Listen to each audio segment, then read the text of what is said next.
Hello, what is up, YouTube Moon 40? So, I've been neglecting the whole back burner of deck list that I've had, but don't worry, we're here to talk about them. So, the first list we're going to be looking at today is Blackwings. I believe all four of these lists are from Bolivia, actually, which was actually pretty cool to see.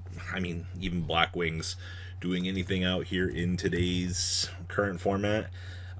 It's always kind of nice. So, we have triple copies of Simone, the Poison Wind, triple copies of Chris, the Crack of Dawn, triple copies of Bora the Spirit. Actually, interesting to see triple copies of this. I know a lot of people were heading towards two of this, but I'm seeing where three can come into play. We have two copies of Asta, the South Wind, triple copies of Gale, the Whirlwind, one copy of Mr. Pinocchio? Yeah, the Waxing Moon. Triple copies of, make some tokens. So, one thing about this deck that will really push the bill for this is once we get Needle Fiber, you'll be able to basically just spam the two monsters together and then beam out the Steam the Cloak, which will allow you to further combo your plays, which will actually be really nice for this deck. And I'm sure a lot of Blackwing players are looking forward to that combo ability to open up and kind of mess around with some new plays. Hand traps, we have triple Ash Blossom and Joyous Spring, two copies of Ghost Ogre and Snow Rabbit, two copies of Harmattan the Dust, and one copy of Orochi the Squall. Spells, we have triple copies of Allure of Darkness, two copies of Pot of Desires, two copies of Cosmic Cyclone, triple Call by the Grave, triple copies of Black Whirlwind, and triple copies of Infinite Impermanence, wrapping up the main deck here. Down here in the extra deck, we have one Link Kribo, one IP Masquerena, one Wee Witch's Apprentice, one Nightmare Unicorn, one Boral Sword, one Zero Boros, one Nathung the Starlight, one Evadon Dragster, one Cyber's Quantum Dragon, one Obsidian Hawkjoe, one Raikiri, one Omega, one Draco Berserker. And we have two copies of Full Armor Master. Once again, Master Revision kicks in. This card will be a lot better because you don't have to worry about beaming it out or to your extra monsters, and you just drop it anywhere. We have two copies of Nibiru, two copies of Radion the Dark Kaiju, two Dark Ruler No More, triple Hatronade, triple Twin Twister, and triple copies of Evenly Matched, wrapping up. That's right, ladies and gentlemen. Blackwings has actually made top 4 out of its regional, which I don't know numbers or things like that, but I mean, it's Blackwings. It's always worth it to talk about this fun deck. So, I don't know, this is the first real progress that I've seen with this deck in a very long time. Be noted, though, that the format is constantly evolving and things like that, so we'll have to wait and see how this actually holds up for some sort of competitive merit. Next up, we have a very strange, and I mean a very strange, True Draco deck. This True Draco deck actually opted to have a 10-card extra deck for some reason. I don't even know why we just didn't choose to fill out the rest of the extra deck, or if we just didn't have better cards to do it. Also, we just chose not to play the broken trap card that we have. Erupt is very good. Free skill drains everywhere, but it looks like this duel's got the chance to succeed with this deck. So we have two copies of Nibiru, one copy of Dynamite, two copies of Ignis Heat, one Majesty Maiden, with triple copies of Inspector Lad. Then we have two copies of Desires. I've definitely seen that Desires has been replacing card demise. A lot of players, you care about your resources, but you don't care about your resources per se, so definitely one of the nicer things here. Desire's filling in that gap. We have one card demise for the draw power, one Upstart Goblin, one Terraforming, triple copies of Pot of Duality, triple copies of True Draco Heritage, triple copies of Disciples, and one copy of Dragonic Diagram. I guess if you Desires lose your one copy of Dragonic Diagram, it's just life.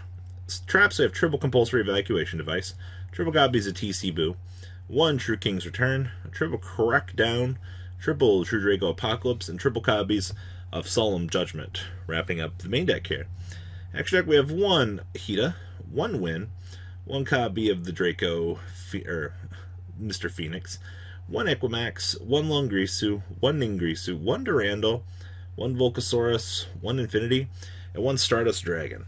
Side deck here, we have triple copies of Seer Mode, one copy of Pankratops, triple Cosmic Cyclone, 2 evenly matched, 2 Starlight Road, 1 Imperial Order, and triple copies of Soul Drain, wrapping up this very interesting True Draco deck. Like I said, very interesting things came out of this weekend's events, and Bolivia, you're an interesting place. Next up, we have the Mekk-Knight list, and this thing is a little bit more standardized for what I'd be expecting coming out of the event. Also, seeing that this deck, of course, obviously opts for second, but seeing the inclusion of evenly matched built in to kind of counteract that real big push, just OTK your opponent, that's really what you're going for here. So we have triple copies of Mekk-Knight Purple Nightfall, 1 copy of Indigo Eclipse, 1 copy of Pinkertops. This is also an interesting tech option to see spliced in to this deck. Once again, you're going second, so you're going to opt for all those power cards that you can really get. We have 1 Red Moon, 1 Yellow Star, 2 copies of Blue Sky, triple copies of Alistair the Invoker, and triple copies of Asher Blossom and Joyous Spring. Spells, we have 2 copies of Instant Fusion, 2 copies of Pot of Desires, 2 copies of Mind Control, 1 copy of Terraforming, triple copies of Invocation, 2 copies of Amnesty. This is interesting. You can't really afford to, have the discard fodder for Twin Twisters, so the straight 1-for-1s is very fair. 2 copies of Called by the Grave, and 2 copies of Super Poly. We have triple copies of Magical Meltdown, we have triple Infinite Permanence, and triple copies of Evenly Matched, rounding out your main trap board here.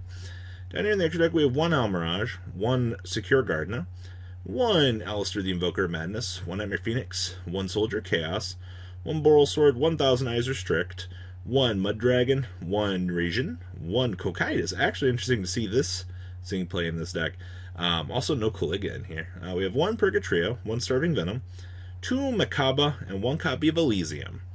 Side deck here we have triple copies of Nibiru, 2 copies of Gamma Seal, 1 Kumamungus, 2 DD Crow, 1 copy of the Violet Chimera, 1 more Super Poly, triple DD Gram, and 2 copies of Solemn Warning, wrapping up this list.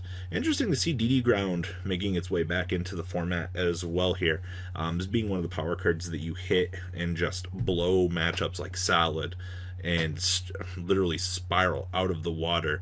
You just go into such a good winning position that your opponent's just like, what do? Like, literally. Also, being prepared for this, for your solid matchup, definitely tells me that he was a little bit worried about it, but he pretty much rounded it out. And last list here, I believe that this was the winning list coming out of the event. Shout out to Dynamiscus, though. A lot of solid players look at this card and they're not really opting to play at this format. I do think that the power scaling for this card, it depends on the matchup that you want to see it for. Sometimes it could be dead, but it is very good at spot removal. So we have 2 copies of Nibiru, once again, Rocky Boy being one of the hand traps of choice. 2 copies of Jack Jaguar, triple copies of Lady Debug. Now, there's been an argument in the Salad community recently between Flame Buffalo and Lady Debug, and both options both give different things. One's a plus, one is discard power and draw power. It really just depends on which resource you want to see. So, triple Lady Debug, 1 Falco, 1 Gazelle, triple Spinny, triple copies of Foxy, triple Ash Blossom, 2 Ghost Ogre, and triple copies of the Drawl and Lockbird. Yay, power. Spells, we have 2 copies of Pot of Desires, triple Sign and Mining, 1 Upstart Goblin, 1 Circle, triple copies of Will, 1 Sanctuary, 2 Rage, 2 Dynamiscus, and 2 copies of the Roar. The 2/2 standardization has really proven itself to be more of the standard method of things this format. Pretty standard, quite honestly. We have 2 Helio, triple copies of Balinix, 2 copies of the Sunlight Wolf, 1 Hida, 1 Nightmare Phoenix, 1 Update Jamber, 1 Transcode Talker, 1 Ningrisu, 1 Appaloosa, and 1 Borreload. One big thing about this deck, the Transcode OTK, this is the reason why you're able to just steal games in today's current format. I love this. And we have 1 more Nibiru, 2 Ghost Bell, triple DD Crow, 2 Mind Control, 2 Dark Ruler No More, triple Twin Twister, and 2 copies of Different Dimension Ground, wrapping up your ever so loving deck list for today. This whole week you're going to see infinite deck lists from me on this channel. So what do you guys think about these lists? Please leave a comment down below and what you guys think. Well guys, I'm out. Peace. The ride never truly ends. Thank you patrons for helping support the channel. Without you guys, I don't know if I'd still be doing this. And for those of you that like Cardfight Vanguard, FanCool40 is here for all your content needs. And those of you asking if I sell cards, mcoolgames.com for all your trading card game needs. Check the description for more interesting info. Thanks for watching, guys.